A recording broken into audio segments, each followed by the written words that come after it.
A'udhu billahi minash shaitanir rajim. Bismillahir rahmanir rahim. Chers frères, chères sœurs, très chers enfants, assalamu alaikum wa rahmatullahi wa barakatuh. Bienvenue à la saison du Coran, mois béni de Ramadan.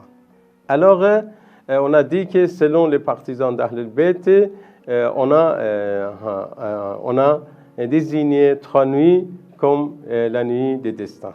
Le 19, la 19e, la 21e et la 23e. Mais si on cherche un petit peu les paroles et les comportements des imams et des infaillibles, on trouve qu'ils ont parfois préféré la 23e nuit. Par exemple, pour vous donner des exemples, quelqu'un a demandé au prophète, il a dit, notre maison est très loin de Médine. Alors, il a dit, fixez-moi une nuit pour venir à la ville. Il a dit, je ne peux pas venir, oh saint prophète, je ne peux pas venir toutes les 3 nuits. Alors, fixe-moi une nuit, comme cela, je peux venir tranquillement à Médine pour faire en fait mes cultes et mes adorations. Alors, qu'est-ce qu'il a dit, le saint prophète? Alors, le prophète a dit, tu viens pendant la 23e nuit. C'est-à-dire, le saint prophète lui a conseillé de quoi? De venir et faire ses cultes pendant la 23e nuit du mois béni de Ramadan. Ça signifie que la plus importante, c'est la 23e nuit du mois de Ramadan. Alors, et puis, l'imam Sadiq alayhi salam, alors qu'il était malade, il était tellement malade, l'imam Sadiq alayhi salam, il était tellement malade pendant les nuits de destin.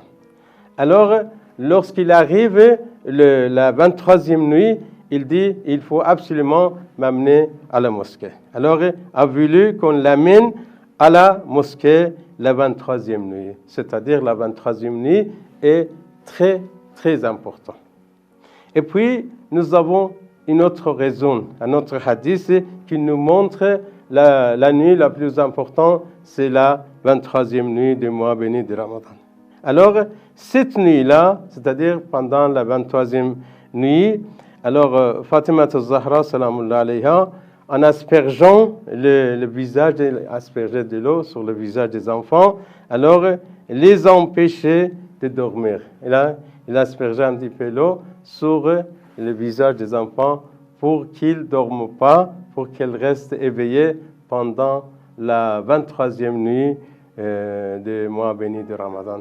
C'est-à-dire, cette nuit-là est très, très importante pour nous, les partisans de Ahl al-Bayt, alayhim salam.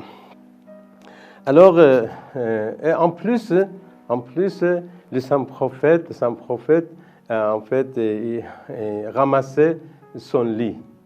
Il ne dépliait pas son lit pendant le 3e décennie du mois béni de Ramadan. À partir de 19 jusqu'à la fin du mois béni de Ramadan, il ne mettait pas son lit, il ne dormait pas pendant la nuit, il restait éveillé pour adorer Allah.